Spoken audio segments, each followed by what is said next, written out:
Good morning बच्चों। आज हम नए टॉपिक पर चर्चा करेंगे। वह है hydrogen ion concentration, hydrogen ion सांद्रण, जिसको हम पीएच वैल्यू भी कहते हैं। यह पीएच वैल्यू क्या है? विलयन की हाइड्रोजन आयन सांद्रता के ऋण लागेरिथम, जिसको आप लाग कहते हैं, लागेरिथम को पीएच कहते हैं। pH is the negative logarithm of hydrogen ion concentration of a solution।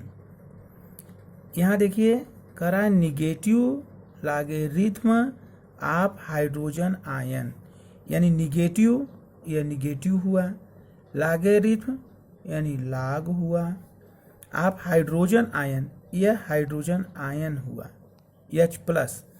Concentration कर रहा है इसलिए इसको आप ब्रैकेट में बंद कर देंगे। यह हाइड्रोजन आयन कंसंट्रेशन कहलाया। तो negative logarithm of hydrogen ion H plus concentration यह इक्वल हो गया आपका pH।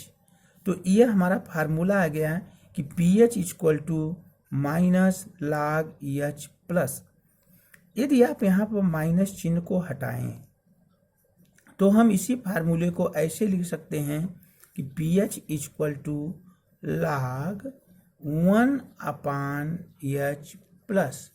यह चीज यदि हम log के रूप में न लिखें तो यहाँ हो जाएगा H प्लस इक्वल टू 10 के पावर, ये जो log जहाँ रहता है उसका बेस 10 होता है, 10 में दिखाते हैं, तो 10 के पावर माइनस pH, यानी यह हमारा pH के 3 फार्मूले आते हैं। तो pH equal to minus log H plus, pH equal to log 1/H plus, और H प्लस इक्वल टू हो गया 10 के पावर माइनस pH। यहाँ आप इस चीज़ को ध्यान रखिए, यह आप मैथ में पढ़े होंगे फार्मूला कि log A इंटू बी, तो यह होता है log A plus log B, log A upon B, यह इक्वल टू होता है log A minus log B। और यह चीज़ ध्यान दीजिए कि log यदि 10 के पावर A है, ए की जगह पर आप कुछ भी रख सकते हैं, कोई भी नंबर आ सकता है, तो log 10 के पावर ए, तो ए यहाँ पहले आ जाता है, तो यह हो गया ए log 10। इस 3 फार्मूले को आप याद रखिए, क्योंकि अभी आप न्यूमेरिकल जब लगाएंगे तो इसका हम यूज करेंगे। आगे होता है pH स्केल। pH स्केल क्या है? जैसे कोई भी हमारा सॉल्यूशन है, वह एसिड है कि बेस है, तो उसको जानने के लिए हम pH स्केल का यूज करते हैं। pH स्केल में यह आपका 0 से 14 तक नंबर लिखे रहते हैं। 0 से स्टार्ट होगा 14 तक, और 14 का हाफ हो गया 7। 7 के पहले आपका 6 है, इसके बाद आपका 8 है।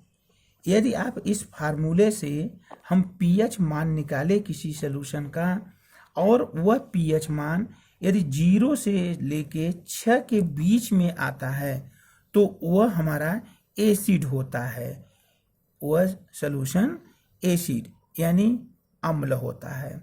यदि 8 से 14 यानी 14 के बीच में आता है, तो वह हमारा बेस होता है, यानी यह क्षार होता है। और यदि 7 आता है तो वह हमारा उदासीन होता है, यानी न्यूट्रल होता है।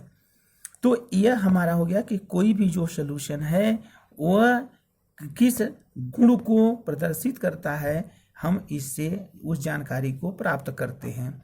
फिर ध्यान दीजिए, 0 से 6 तक में आपका एसिड है, 8 से 14 यह आपका बेस है, और 7 आने पर वह न्यूट्रल होता है। यह पीएच स्केल है। अब जो लास्ट टॉपिक है वह है जल का आयनिक गुणनफल, ionic product of water. Water जल, इसका फार्मूला होता है H2O। H2O को जब हम तोड़ते हैं तो यह दो पार्ट में टूटता है, H प्लस और OH माइनस, यानी हाइड्रोजन आयन और हाइड्रोक्सी आयन। और जिसमें H प्लस होता है वह एसिड होता है, जिसमें OH माइनस होता है वह बेस होता है। और चूंकि जल में दोनों चीज यहाँ प्रेजेंट हैं, इसलिए हमारा जो वाटर है वह न्यूट्रल होता है।